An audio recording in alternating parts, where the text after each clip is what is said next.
พรรคและรัฐบาลได้กำหนดเอาวันที่ 5 มิถุนายนของทุกๆปีเป็นวันสิ่งแวดล้อมแห่งชาติเพื่อส่งเสริมการปลูกจิตสำนึกและยกระดับความตื่นตัวในการปกปักรักษาสิ่งแวดล้อมให้แก่ปวงชนการเฉลิมฉลองในปีนี้ประกอบมีงานสัปดาห์เฉลิมฉลองวันสิ่งแวดล้อมโลกและวันปลูกต้นไม้แห่งชาติภายใต้หัวข้อหยุดการจุดป่าและปลูกต้นไม้หลายล้านต้นเพื่ออากาศวันสิ่งแวดล้อมโลกและวันสิ่งแวดล้อมแห่งชาติแม้นเพื่อเป็นการสร้างจิตสำนึกให้ประชาคมโลกก็คือประชาชนลาวบรรดาเผ่าเนื่องในวันสิ่งแวดล้อมโลกครบรอบ53 ปีและวันสิ่งแวดล้อมแห่งชาติครบรอบ27 ปีปริญญาเอกลินคำดวงสวรรค์รัฐมนตรีกระทรวงเกษตรกรรมและสิ่งแวดล้อมได้แถลงการณ์เนื่องในวันสิ่งแวดล้อมโลกครบรอบ53 ปีและวันสิ่งแวดล้อมแห่งชาติครบรอบ27 ปีเพื่อปลุกระดมทั่วสังคมให้ยกสูงความตื่นตัวและร่วมกันแก้ไขวิกฤตการณ์ด้านสภาพภูมิอากาศโดยท่านได้กล่าวว่า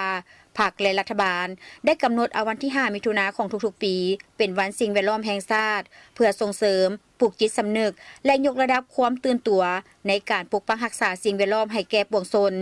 แต่ละปีจะได้พร้อมกันเฉลิมฉลองวันสำคัญดังกล่าวร่วมกับประชาคมโลกการเฉลิมฉลองวันสิ่งแวดล้อมโลกและวันสิ่งแวดล้อมแห่งชาติแม้นเพื่อเป็นการสร้างจิตสำนึกให้ประชาคมโลกก็คือประชาชนลาวบรรดาเผ่าเห็นได้ความสำคัญของสิ่งแวดล้อมก็คือการเปลี่ยนแปลงของสภาพการเปลี่ยนแปลงดินฟ้าอากาศเพื่อร่วมกันป้องกันแก้ไขและมีส่วนร่วมในการลดพรปัญหาโลกร้อนอันเนื่องมาจากการเปลี่ยนแปลงของสภาพดินฟ้าอากาศที่เป็นภัยคุมคู่ต่อการดำรงชีวิตของมนุษย์และชีวนานาพันธุ์สำหรับปีนี้องค์การสหประชาชาติเพื่อสิ่งแวดล้อมได้กำหนดหัวข้อการเฉลิมฉลองวันสิ่งแวดล้อมโลกโดยสุ่มใส่การจัดตั้งปฏิบัติเวียกงานสภาพภูมิอากาศซึ่งสาธารณรัฐอาเซอร์ไบจานจะได้เป็นเจ้าภาพจัดงานเฉลิมฉลองวันดังกล่าวภายใต้คำขวัญ Now for Climate สำหรับสปป.ลาวก็ได้กำหนดคำขวัญวันสิ่งแวดล้อมแห่งชาติคือถึงเวลาแล้วที่พวกเราต้องใส่ใจต่อสภาพภูมิอากาศให้สดใสและสดชื่น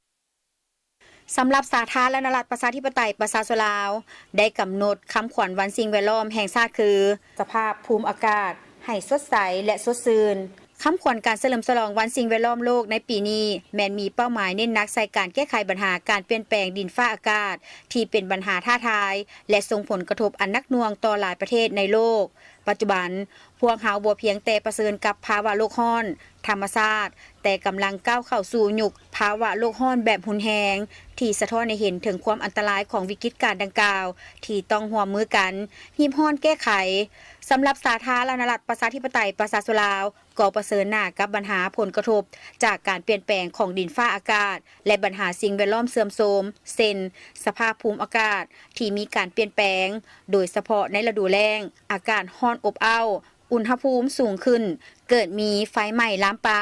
ปัญหาหมอกควันและฝุ่น PM 2.5 และส่งผลกระทบต่อชีวิตการเป็นอยู่ของประชาชนบรรดาเผ่า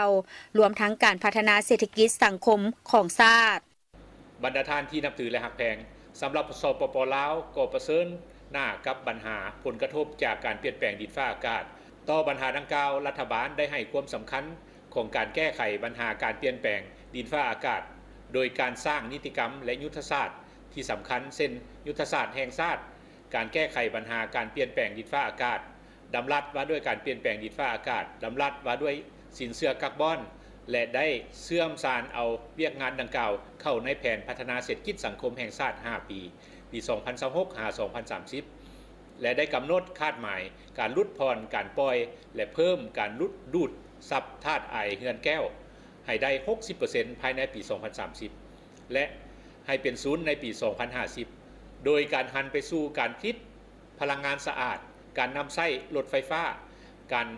อนุรักษ์ชีวนานาพันธุ์และเพิ่มเนื้อที่ปกคลุมป่าไม้ให้ได้ 70% ในปี 2035 การเฉลิมฉลองวันสิ่งแวดล้อมโลกและวันสิ่งแวดล้อมแห่งชาติในปี 2026 ได้จัดไปเคียงคู่กับการเฉลิมฉลองวันปลูกต้นไม้แห่งชาติซึ่งภาครัฐบาลก็คือกระทรวงเกษตรกรรมและสิ่งแวดล้อมได้ร่วมกับภาคเอกชนและภาคส่วนต่างๆจัดกิจกรรมอย่างยิ่งใหญ่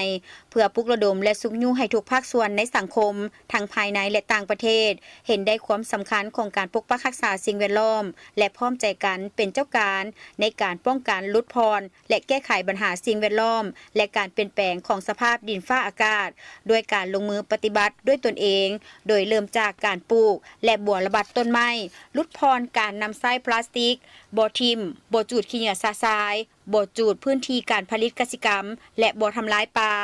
สำหรับกิจกรรมในปีนี้ประกอบมีงานสัปดาห์เฉลิมฉลองวันสิ่งแวดล้อมโลกวันปลูกต้นไม้แห่งชาติภายใต้หัวข้อหยุดการจูดป่าปลูกต้นไม้หลายล้านต้นเพื่ออากาศแลนมาราธอนภายใต้หัวข้อแลนเพื่อป่าของพวกเราและอากาศสดใสจัดการสัมมนาวิทยาศาสตร์และอื่นๆ